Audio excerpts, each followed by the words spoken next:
Welcome to ఉదయం news. ఉమ్మడి ఆంధ్రప్రదేశ్ రాష్ట్ర విభజన చట్టంలో అనేక అంశాలు పరిష్కారం కాలేదు.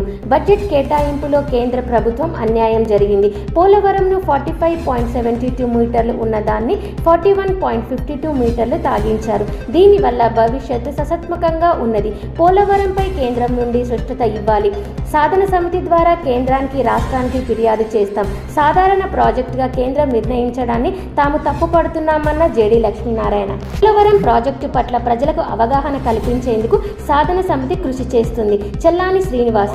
ఆంధ్ర రాష్ట్రం కేంద్రం చేతిలో నయవంచనకు గురి అవుతుందని కేంద్ర బడ్జెట్లో ఆంధ్రప్రదేశ్ జిల్లాలో ప్రస్తావించడాన్ని తాము తప్పుపడుతున్నాము. ప్రపంచం మొత్తం మీద డెడ్ స్టోరేజ్ ప్రాజెక్టుగా పోలవరం కేంద్రం చూపుతుంది. ఏపీకి రైల్వేల బడ్జెట్లో 278 కోట్లను ఇచ్చారు. గుజరాత్ 17.155 కోట్లను కేటాయించారు. బుల్లెట్ రైళ్లను మహారాష్ట్రకు అధిక ప్రాధాన్యత ఇచ్చారు. సీమా ఉత్తరాంధ్రకు కేబీకే గుడ్ లక్ ప్యాకేజీ 17,000 కోట్లలో ₹1 కూడా రాలేదు. ప్రత్యేక హోదాలో రాష్ట్రానికి ఇస్తామన్న రాయితీలు వస్తే యువతకు పారిశ్రామిక వాడగా వృద్ధి చెందుతుంది.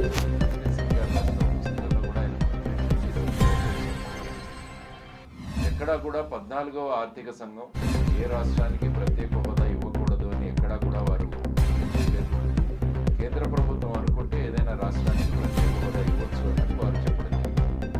ఆ తరువాత కూడా ఈ ప్రత్యేక హోదా అన్నది అలాగే మిగిలిపోయింది. ప్రత్యేక హోదా సాధన సమితి ఆధ్వర్యంలో ఈవెన్ ఢిల్లీలో కూడా ఏపీ భవన్లో కావచ్చు, లేకపోతే జంతర్ మంతర్లో కావచ్చు దీని గురించి నిరసన ప్రదర్శన అయినా కూడా ప్రత్యేక హోదా అలాగే ఉండిపోయింది. ఆ తర్వాత మిగతా హామీలు ఏవైతే ఉన్నాయో చట్టంలో వాటిని కూడా ఎక్కడా కూడా నెరవేర్చలేదు. ముఖ్యంగా బుందేల్ఖండ్ ప్యాటర్న్లో మన ఉత్తర ఆంధ్ర జిల్లాలు కానీ రాయలసీమ జిల్లాల్లో కానీ ప్రతి సంవత్సరం వారికి కేటాయించాల్సిన నిధులు కావచ్చు, మిగతా అనేక విషయాలు విభజన చట్టంలో పేర్కొన్న అనేక అంశాలు అలాగే ఉండిపోయాయి. ఆ తర్వాత మొన్న బడ్జెట్